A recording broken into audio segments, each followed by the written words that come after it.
Thank you. And Mr. and Mrs. Rubio, you are now recognized for your testimony. I am Kimberly Rubio. This is Felix Rubio. We're the parents of Alexandria Anaya, best known as Lexi Rubio, and 5 other children who all attended Uvalde Public Schools during the 2021 to 2022 school year. Calissa, who completed high school this year, Isaiah, who attends Uvalde High School, David Morales Junior High, Jalila Flores Elementary, and our 2 youngest children, Julian 8 and Lexi 10, who were at Robb Elementary. On the morning of May 24th, 2022, I dropped Lexi and Julian off at school a little after 7 a.m. My husband and I returned to the campus at 8 a.m. for Julian's award ceremony, and again at 10:30 a.m. for Lexi's award ceremony. Lexi received the Good Citizen Award and was also recognized for receiving all A's.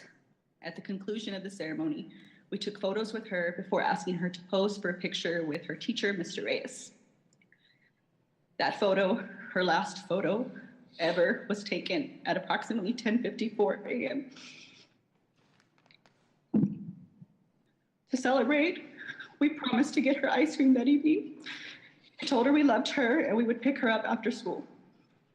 I can still see her walking with us toward the exit. In the reel that keeps scrolling across my memories, she turns her head and smiles back at us to acknowledge my promise.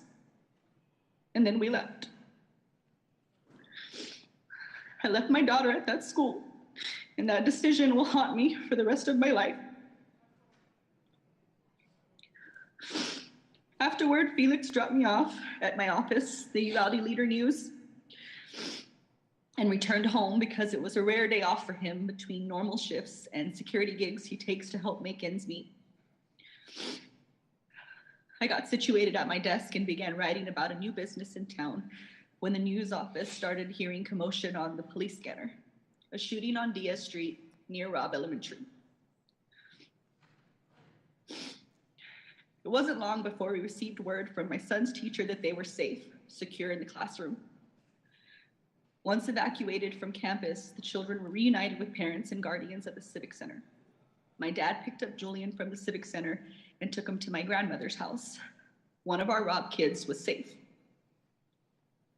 We focused on finding Lexi. Bus after bus arrived, but she wasn't on board. We heard there were children at the local hospital, so we drove over to provide her description. She wasn't there.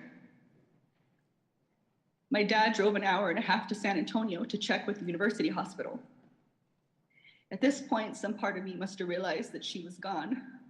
In the midst of chaos, I had the urge to return to Robb. We didn't have our car at this point, and traffic was everywhere. So I ran barefoot with my flimsy sandals in my hand.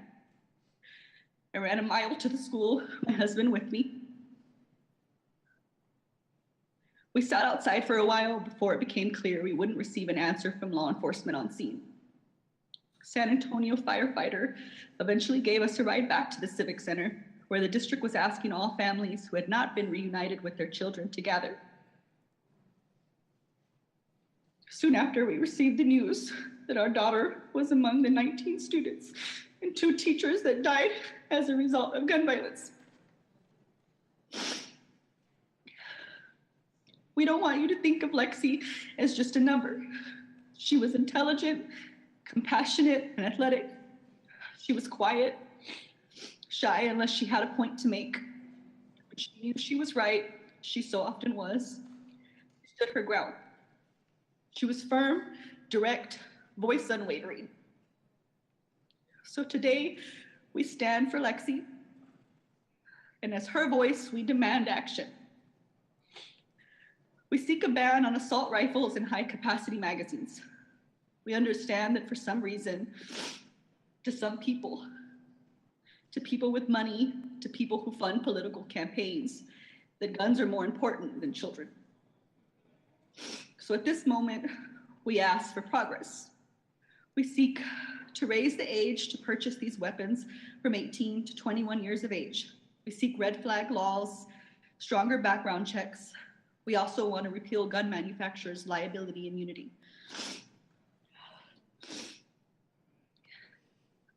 You've all seen glimpses of who Lexi was, but I also want to tell you a little bit about who she would have been.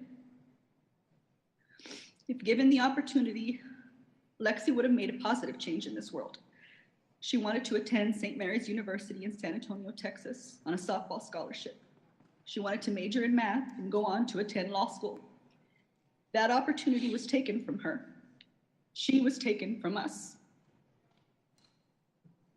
I'm a reporter, a student, a mom, a runner. I've read to my children since they were in the womb. My husband is a law enforcement officer, an Iraq war veteran. He loves fishing and our babies.